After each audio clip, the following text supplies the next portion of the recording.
Unified 911, anong matutulong namin sa'yo? Anya ti maitulong mi ken ka. Anong may tatabang ko sa imo? Unsay akong ikatabang nimo? Ngini makadabang nami sel ka no. Sa anumang wika o dialekto, may tulong na darating sa iyo.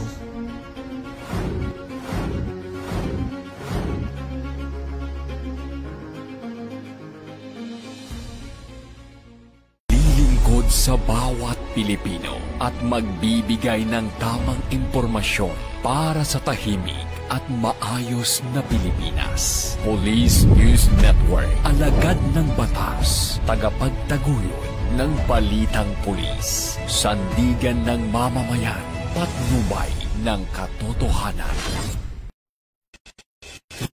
Kampo Krame, maghahatid ng pinakahuling kaganapan at nagbabagang balita. Ito ang PNN Police News Network.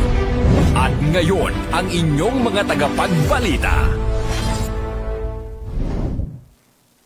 Magandang araw, bagong Pilipinas. Ako ang inyong alagad ng batas, tagataguyod ng balitang pulis, Patrolman Justine Mamolo, mula sa PNP Drug Enforcement Group.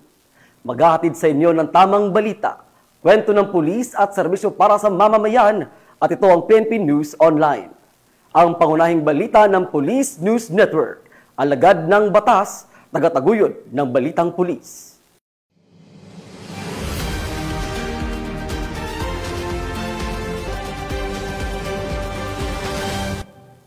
At narito ang mga balitang dapat niyong abangan.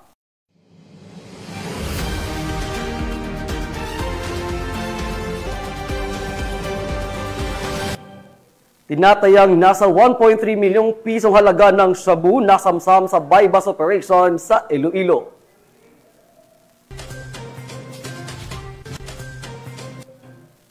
Dalawang gun runners arestado sa Camarines Norte, hindi rehistradong baril na sabat. At estudyanteng nakatalang top 1 most wanted person mula sa Pangasinan.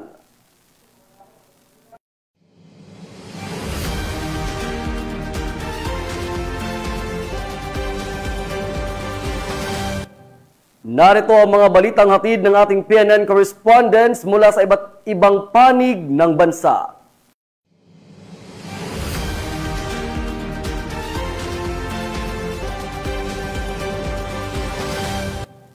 Simulan natin ang balita mula sa bahagi ng Luzon.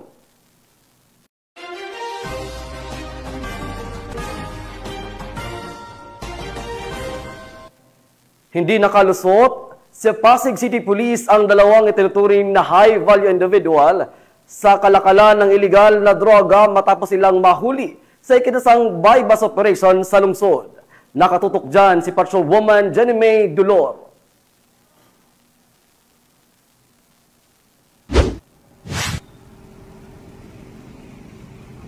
Dalawang high-value individual ang arestado sa ikinasang bypass operation ng mga tauhan ng Pasig PNP, katuwang ang Pasig City Anti-Drug Abuse Office o PICADAW. Ang mga sospek kinilalang sina alias Daboy, 42 anyos, at alias Apon, 29 anyos, na parehong residente ng Barangay Pinagbuhatan, Pasig City, kung saan sila naaresto. Nakuha mula sa mga sospek ang 20 pieces heat-sealed transparent plastic sachet na naglalaman ng hinihinalang shabu, na tinatayang may timbang na humigit kumulang 55 grams at may estimated standard drug price na 374,800 pesos. Ang mga sospek naharap ngayon sa kasong paglabag sa Section 5 and 11 of Article 2 ng RA 9165 o ang Comprehensive Dangerous Drugs Act of 2002 at pansamantalang nakakulong sa himpilan ng Pasig PNP.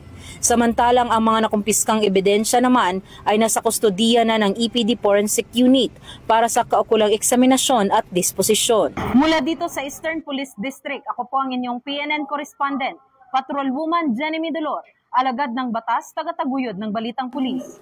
Maraming salamat, Patrolwoman Dulor. Arestado ang isang estudyanteng kabilang sa top 1 most wanted person kaugnay sa kasong sexual assault matapos itong hainan ng warrant of arrest ng Dasul PNP sa Barangay Magsaysay, Dasul, Pangasinan. Police Corporal Joanna Marie de los Santos sa report. Arestado ang binatilyong ito na tinaguri ang top 1 most wanted person sa kasong sexual assault matapos ang ikinasang operasyon ng Dasul Municipal Police Station bilang lead unit at Maritime Law Enforcement Team nitong Miyerkules sa Barangay Magsaysay, Dasul, Pangasinan. Kinilala ni Police Captain Noven F. Ketalig, officer in charge ng Dasul MPS, ang suspect na si alias Iboy, 19 anyos, isang grade 12 student at residente ng nabanggit na barangay. Batay sa ulat ng pulisya, bandang alas 5:15 ng umaga nang madakip ang suspect sa bisa ng warrant of arrest para sa kasong sexual assault sa ilalim ng criminal case number B-2089 na inilabas ni Honorable Vincent Espinoza Lamug, Executive Judge ng RTC Branch 70 Burgos, Pangasinan, na may nirekomendang piyansang 300,000 piso. Matapos ang pagkakaaresto, dinala ang suspect sa Dasul Community Hospital para sa medical examination at kalaunan ay sa Dasul MPS para sa dokumentasyon. Siya ay pansamantalang nakapiit sa custodial facility ng istasyon habang hinihintay ang commitment order mula sa korte. Ang matagumpay na operasyon ay patunay ng dedikasyon ng Dasul Municipal Police Station sa pagpapanatili ng kapayapaan at kaayusan sa kanilang nasasakupan. Tinitiyak din nila na magpapatuloy ang kanilang mas pinaigting na kampanya laban sa mga wanted persons upang maihatid ang hustisya at seguridad para sa mamamayan ng Dasul, Pangasinan. Mula dito sa Ilocos Region, ako ang inyong PNN correspondent, Police Corporal Joanna Marie N. De Los Santos, alagad ng batas, tagataguyod ng balitang pulis. Maraming salamat, Police Corporal De Los Santos. Winakasan ng pagtatago ng isang lalaking nakatalang top 4 provincial most wanted person sa Bulacan matapos siyang maaresto ng mga tauhan ng 1st Provincial Mobile Force Company sa ikinasang operasyon ng pulisya. Nakibalita dyan si Patrolwoman Pearl Crystalline Javier.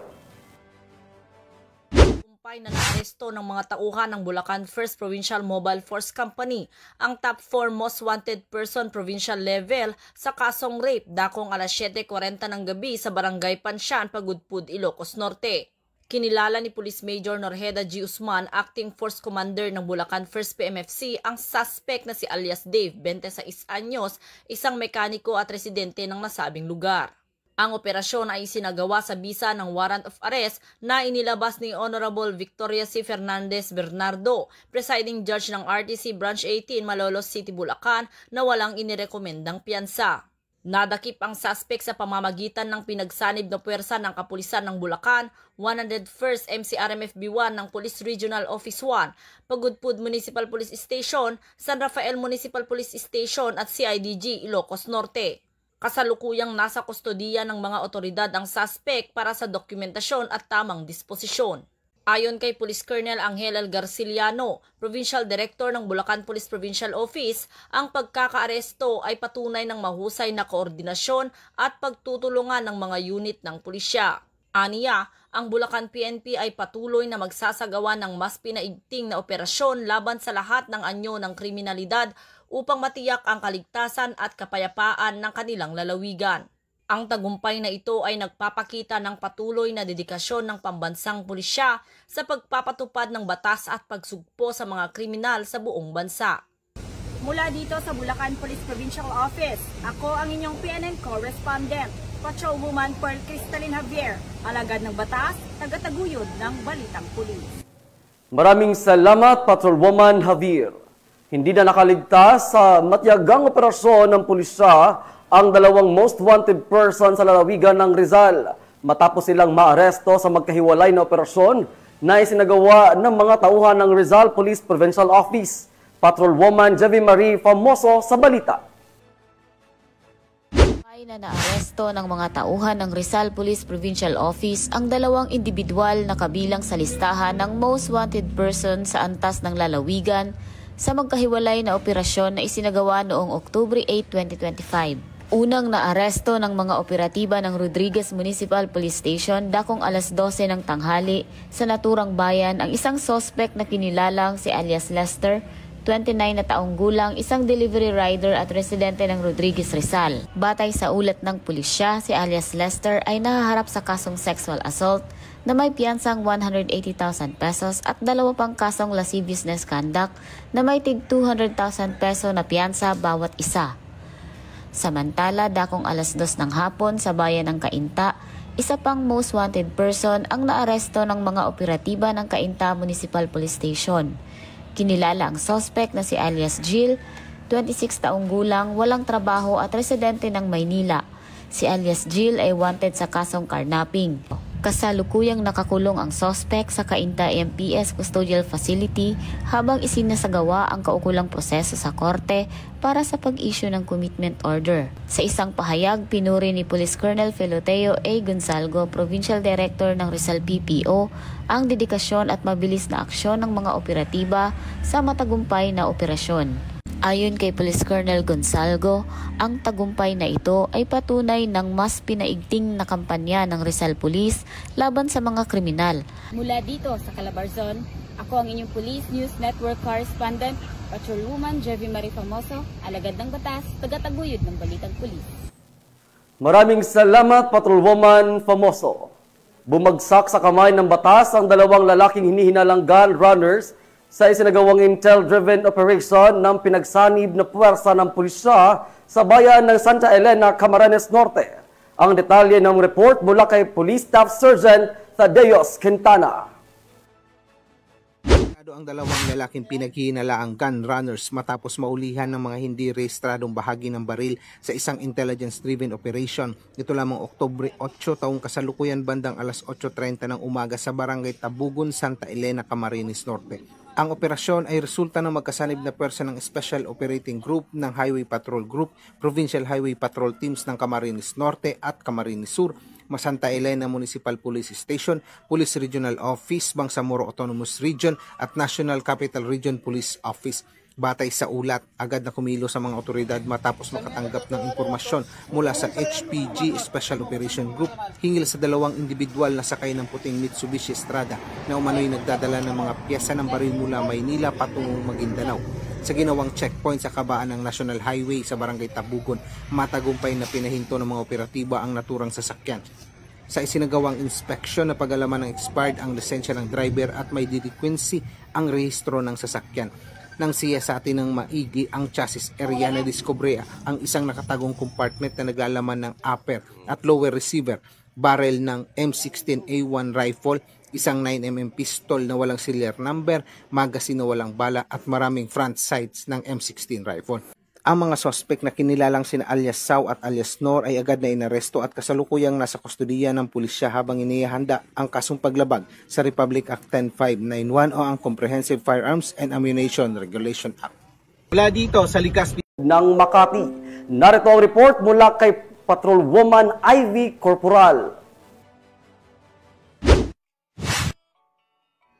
Arestado ang 4 na sospek kabilang ang isang high-valued individual sa matagumpay na bypass operation ng Southern Police District at Makati City Police Station Drug Enforcement Unit dakong 10:30 ng gabi sa Guatemala Street, Barangay San Isidro, Makati City. Kinilala ng Makati Police ang mga sospek na sina alias Pepeng, 36 anyos, walang trabaho, alias Edgardo, 46 anyos, residente ng Barangay Pio del Pilar, alias Joe Walds, 25 anyos, delivery helper at alias Christy, 34 anyos, online seller na pawang mga residente ng Barangay San Isidro, Makati City. Na-recover mula sa kanila ang tinatayang 102 gramo ng hinihinalang shabu na may halagang 693,600 pesos. Budol money na nagkakahalaga ng 319,500 pesos at isang tunay na 500 peso bill, isang Yamaha Mio i125 na motorsiklo at ilang heat sealed sachet ng shabu.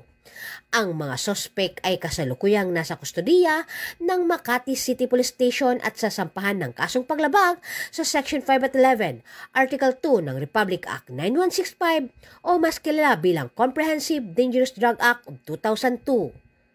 Mula dito sa Camp Bagong Diwa, Bikutan, Taguig City, ako po ang inyong PNN correspondent, Patrolwoman Ivy Corporal, alagad ng batas, tagataguyod ng Balitang Pulis. Maraming salamat, Patrolwoman Corporal. Umabot sa mahigit 1 milyon ang tinatayang halaga ng mga fully grown at dried marijuana plants na binunot at sinunog ng mga operatiba ng Biget PNP sa isinagawang marijuana eradication sa bulubunduking bahagi ng lalawigan. Ang report mula kay Patrolwoman Jomalyn Kakanindin. Dahil sa patuloy na pagpapaigting ng kapulisan ng Cordillera sa kanilang kampanya kontra droga, matagumpay na isinagawang marijuana eradication ng mga operatiba ng Benguet Police Provincial Office sa isang communal forest sa Kapangan, Benguet nito lamang 8 araw ng Oktubre taong kasalukuyan. Matagumpay ang operasyon dahil sa pagtutulungan ng mga operatiba sa pangunguna ng 2nd Benguet Provincial Mobile Force Company, katuwang ang Kapangan Municipal Police Station, PDEU, PIU, RID Procar, RIU 14 at ng PDEA CAR. Ang operasyon ay nagresulta sa pagkadiskubre ng 5 plantasyon na may kabuwang tanim na 1,300 peraso ng fully grown marijuana plants, 100 marijuana seedlings at mahigit 10 kilong dried marijuana stalks na may kabuwang standard drug price na 1,498,200 pesos. Bagamat walang nahuling cultivator, binunot at sinunog ng mga operatibang mga ipinagbabawal na tanim sa mismong lugar matapos may dokumento at makakuha ng sapat na samples upang isumite sa Regional Forensic Unit CAR para sa karagdagang pagsusuri. Ang matagumpay na operasyon ay patunay ng mas pinaigting na kampanya ng Procar laban sa illegal drug cultivation na may layuning maputol ang pinagmumulan ng supply ng marijuana sa rehiyon. Pinatitibay din nito ang kooperasyon ng mga ahensya ng gobyerno at mga lokal na komunidad sa patuloy na adhikain ng kapulisan na mapanatili ang kapayapaan, kaayusan at kaligtasan ng mga mamamayan ng Cordillera. Mula dito sa rehiyon ng Cordillera, ako ang iyong PNN correspondent, Patrolwoman Jomalyn Kakanindin, alagad ng batas, tagataguyod ng Balitang Pulis. Maraming salamat, Patrolwoman Kakanindin. Bilang bahagi ng ika-80 anibersaryo ng Bayan ng Alakapan, Cagayan, nakibahagi ang Regional Police Community Affairs and Development Unit 2 sa isinagawang Agta Community Day na layuning maghatid ng serbisyo at malasakit sa mga katutubong agta sa lugar. Yan ang balitang hatid ni Patrolwoman Lenny Lorenzo. Bilang bahagi ng pagdiriwang ng ika-80 anibersaryo ng Bayan ng Alakapan sa Cagayan, matagumpay na isinagawa ang Agta Community Day nito lamang 9 ng Oktubre taong kasalukuyan. Pinangunahan ng lokal na pamahalaan ng Alakapan sa pamumuno ni Katrina S. Florida Municipal Mayor, katuwang ang Regional Police Community Affairs and Development Unit 2 sa pangunguna naman ni Police Captain Rubian J. Versida, Officer in Charge. Mahigit 1,000 miyembro ng Agta Community mula sa iba't ibang bahagi ng bayan ang dumalo sa nasabing aktibidad. Nagsimula ang programa sa mga masayang paligsahan at palaro tulad ng sack race, breaking the pot at iba pang tradisyonal na larong Pinoy na nagbigay aliw at sigla sa mga kalahok. Sunod ang pamimigay ng food packs at bigas galing sa lokal na pamahalaan ng Alakapan. Namahagi naman ng mga bag, tumbler, sombrero at tsinelas ang RP Kadutu bilang bahagi ng kanilang programang pangkomunidad. Patuloy ang mga ganitong inisyatiba ng pamahalaan at kapulisan upang maipadama ang kanilang malasakit at suporta sa mga katutubo, partikular sa Agta Community. Sa pagtutulungan ng lokal na pamahalaan ng Alakapan, RP Kadutu at ng buong komunidad, higit pang naipapakita ang diwa ng bagong Pilipinas, isang bansang may malasakit, pagkakaisa, inklusibong kaunlaran at kapayapaan. Mula dito sa Lambak ng Cagayan, ako ang inyong PNN correspondent, Patrolwoman Lenny Lorenzo, alagad ng batas, tagataguyod ng Balitang Pulis. Maraming salamat, Patrolwoman Lorenzo. Tunghayan naman natin ang mga balita mula sa bahagi ng Visayas.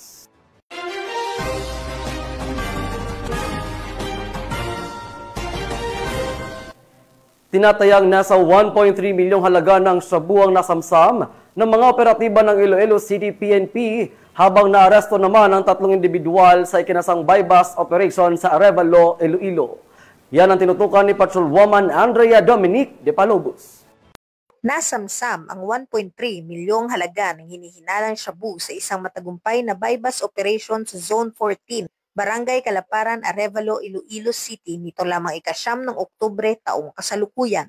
Ang operasyon ay pinangunahan ng Iloilo City Police Office City Drug Enforcement Unit sa pangunguna ni Police Captain Roque C. Jimeno III, Officer in Charge, katuwang ang Iloilo City Police Station 6 SDET Team, SWAT ICPO at Regional Intelligence Unit 6. Naaresto ang 3 suspect na kinilalang sina alias Ed, 52 taong gulang, isang truck driver mula sa Barangay Siniquay, Lapus, at main target ng operasyon kasama sina alias Bebe, 39 na taong gulang, at alias Janjan, 32 taong gulang. Ayon sa ulat, nakumpiska ng mga operatiba ang humigit kumulang 200 gramo ng hinihinalang shabu na may tinatayang halagang 1,360,000 piso.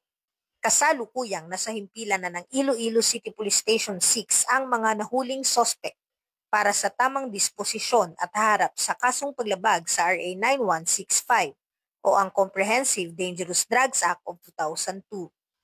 Ang matagumpay na operasyon ay bahagi ng mas pinalakas na operasyon ng Police Regional Office 6 upang wakasan ang drug syndicates at paglaganap ng iligal na droga sa lungsod. Mula dito sa Police Regional Office 6, ako ang inyong Police News Network Correspondent, Patrolwoman Andrea Dominic de Palobos, alagad na batas, tagataguyod na balitang pulis. Maraming salamat, Patrolwoman de Palobos. Isang mekaniko ng motorsiklo ang nahuli ng kapulisan matapos makumpiskahan ng baril at iligal na droga sa ikinasang bypass operation ng Duero PNP sa Bohol. Nagbabalita dyan si Patrolwoman Nikia Caniedo. Arestado ang isang lalaki matapos itong mahulihan ng baril at 34K halaga ng shabu sa ikinasang bypass operation ng Barangay Alihawan, Duero, Bohol nitong ika-9 ng Oktubre taong kasalukuyan. Kinilala ni Police Captain Justio Fino Hinlayagan, Officer in Charge ng Duero Municipal Police Station, Bohol Police Provincial Office, ang suspect na si alias Yansok, 37 taong gulang, isang motorcycle mechanic, residente ng Barangay Libertad, Baclayon, Bohol. Batay sa ulat ng pulisya, banda alas 2:09 na madaling araw nang ikinasa ang naturang operasyon na humantong sa pagdadakip sa mga sospek. Na-recover ang 2 pakete ng hinihinalang shabu na may timbang na 5 na gramo at may standard drug price na 34,000 pesos. By bust money, sling bag, cellphone, Honda Wave at isang unit ng 45 caliber pistol, isang magazine at 3 bala. Maharap ang suspect sa kasong paglabag sa Section 5 at 11, Article 2 ng RA 9165 o Comprehensive Dangerous Drugs Act of 2002 at RA 10591 o Illegal Possession of Firearms and Ammunition Regulation Act. Ang kapulisan sa Duero Police Station is taos-pusong nagpasalamat sa mga kababayan natin na nagbigay ng impormasyon para madakip ang mga tao na involved sa mga illegal activity, particularly sa illegal drugs.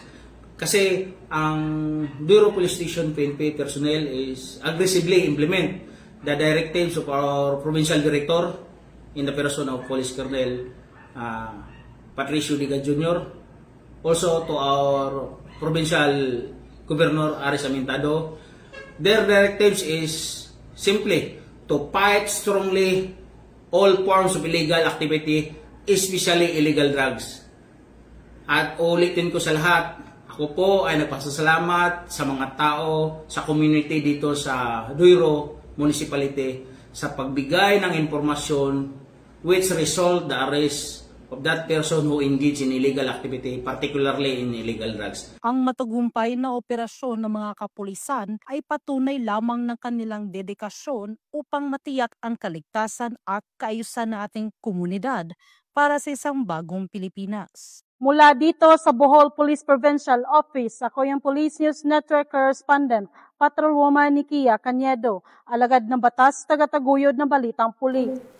Maraming salamat, Patrolwoman Caniedo. Sa tuloy-tuloy na anti-illegal drug operation ng pulisya, Nasa kote ang 4 na drug suspect sa isang matagumpay na bypass operation ng Ormoc City PNP sa barangay Tambulilid, Ormoc City. Ang balita mula kay Patrolwoman Kimberly Flores. Nahuli ng mga operatiba ang 4 na drug suspects sa ikinasang bypass operation sa barangay Tambulilid, Ormoc City. Bandang alas 10 ng gabi ng ikasang operasyon ng mga tauhan ng Ormoc City Drug Enforcement Unit kasama ang Ormoc City Intelligence Unit at Ormoc City Police Station 4 sa koordinasyon sa Philippine Drug Enforcement Agency 8. Na-recover sa mga suspect ang 17 pakete ng hinihinalang shabu na may tinatayang timbang na 20.16 gramo na nagkakahalaga ng 137,088 pesos, isang 500 peso bill na ginamit bilang bypass money at mga drug paraphernalia. Maharap ang mga suspect sa kasong paglabag sa Section 5 at 11 ng RA 9165 o Comprehensive Dangerous Drugs Act of 2002. Ang matagumpay na operasyon ay bunga ng pagpapaigting ng Ormoc City PNP, katuwang ang iba pang ahensya ng gobyerno sa kampanya laban sa ilegal na droga upang matiyak ang kaayusan at kapayapaan sa nasasakupan. Dahil sa bagong Pilipinas, ang gusto ng pulis, ligtas ka. Mula dito sa Eastern Visayas, ako ang inyong PNN correspondent, Patrolwoman Flores, alagad ng batas, tagataguyod ng balitang pulis.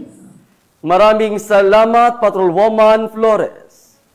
Narito naman ang mga balita mula sa bahagi ng Mindanao.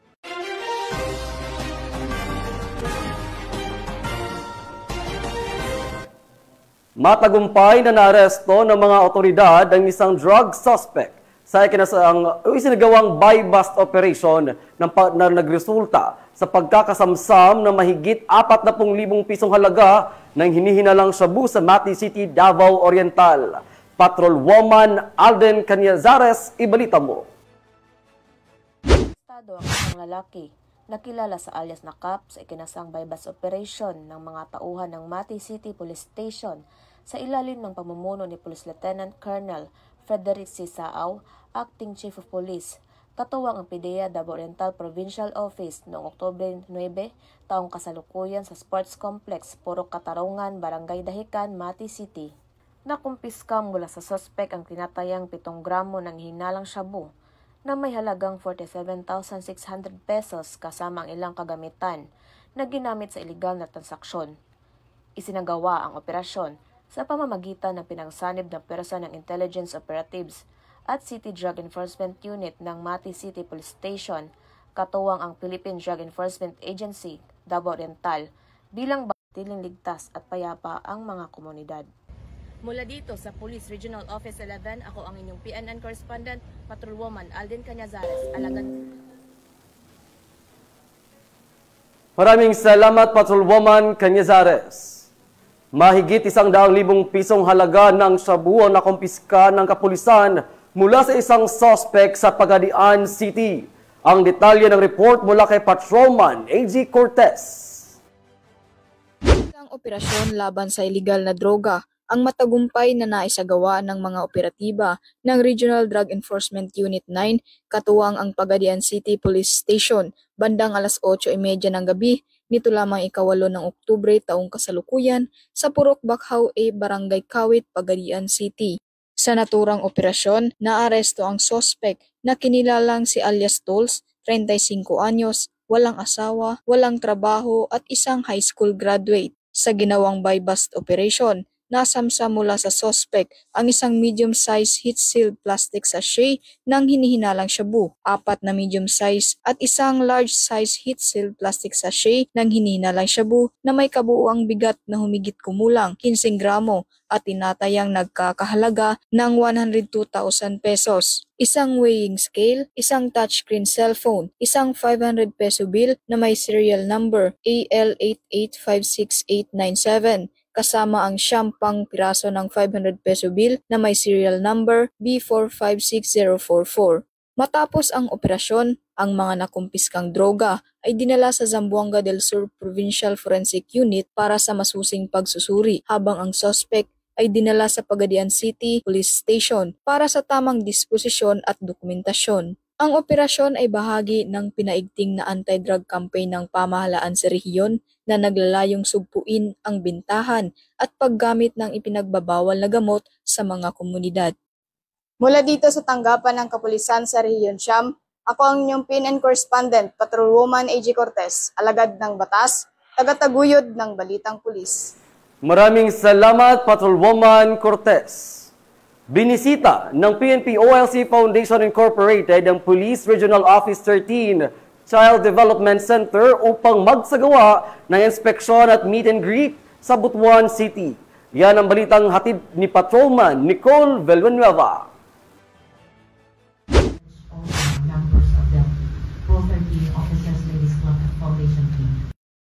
Pinamunuan ni Ginang Leilani S. Alba, Pangulo ng PNP Officers Ladies Club Foundation, ang isinagawang inspection at meet and greet activity sa Police Regional Office 13 Child Development Center bilang bahagi ng preparasyon para sa formal na inaugurasyon ng naturang pasilidad. Now, before pumunta dito sa CDC natin, I would like to tell you that sa Manila ngayon, we already have 80 students. And then we have 2 teachers. And then there's feeding and kompleto.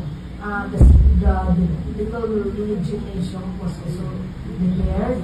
And we had a memorandum of understanding with the Mayor of Quezon City for the provision of teachers so that kung wala naman ang mga officers o iba na naman ang teachers, mag-continue ang education ng mga bata. Layunin ng pagtatatag ng nasabing Child Development Center na magbigay ng maayos at ligtas na pasilidad para sa pag-aaruga at maagang edukasyon ng mga anak ng mga kawani ng pulisya sa rehiyon. Well, actually before, meron na tayong ganito. But then, kanina nga, narinig natin yung ating guest of honor and speaker for this activity na yung nagka-COVID kaya natigil. But napaka-importante dahil binibigyang priority yung ating mga kasamahan na pulis, no? Especially yung mga mother. Kasi meron silang mga anak na walang walang magbabantay. Kaya at least dito, meron tayong ganitong center na pwede nilang iwan yung mga anak nila while nagtatrabaho sila. Kaya napaka-importante, di ba? Na i-entrust natin yung mga anak natin na while we are working nga. Ang proyekto ay bahagi ng advocacy ng PNP OLC Foundation sa pagpapaigting ng programang pangkalinga para sa mga pamilya ng mga tagapangalaga ng batas. Mula dito sa tahanan ng Caraga Police, ako ang inyong Police News Network Correspondent, Patrolman Nicole Villanueva, alagad ng batas, tagataguyod ng Balitang Pulis. Maraming salamat, Patrolman Villanueva. Upang mapalakas ang kakayahan ng mga katuwang sa pagpapanatili ng kaayusan sa komunidad, nagsagawa ang 1st Lanao del Sur Provincial Mobile Force Company ng Arresting Techniques at Proper and Legal Procedure Seminar para sa mga miyembro ng Barangay Peacekeeping Action Team. Tinutukan yan ni Patrolwoman Mary Chris Algabre.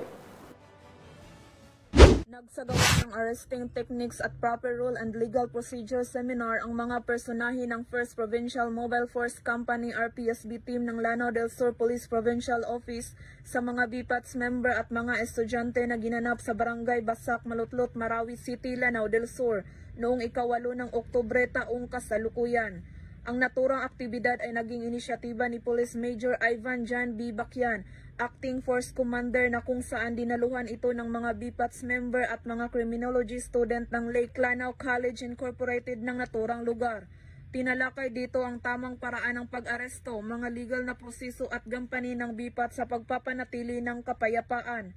Layunin nitong sanayin ang mga kalahok upang maging handa at responsable sa pagresponde sa mga insidente. Bukod dito, binigyang diin ng aktibidad ang kahalagahan ng koordinasyon sa pagitan ng Philippine National Police at ng mga kasapi ng BPAT sa pagpapanatili ng kapayapaan at kaayusan sa komunidad. Layunin din itong maipabatid sa mga kabataan ang tamang pamamaraan ng pagpapatupad ng batas upang maunawaan ang kanilang papel sa pagtataguyod ng isang ligtas at maayos na pamayanan. Mula rito sa rehiyon ng Bangsamoro, ako ang inyong PNN Correspondent, Patrolwoman Mary Chris Algabre, alagad ng batas, tagataguyod ng Balitang Pulis. Maraming salamat, Patrolwoman Algabre. At iyan ang mga balitang nakalap ng ating mga PNN correspondents mula Luzon, Visayas at Mindanao. At mga ka-PNN, 76 days na lang, Pasko na!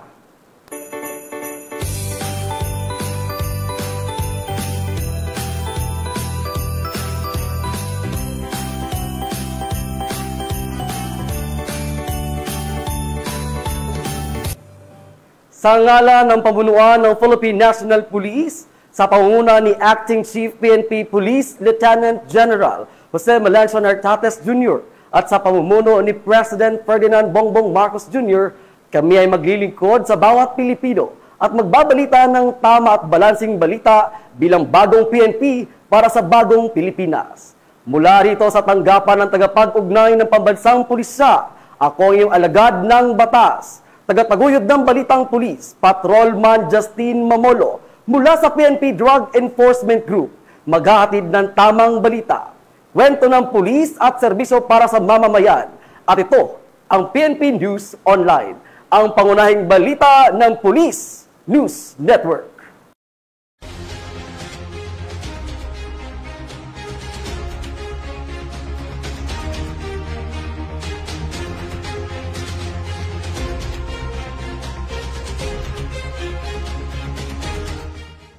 Police News Network, alagad ng batas, tagapagtaguyod ng balitang pulis.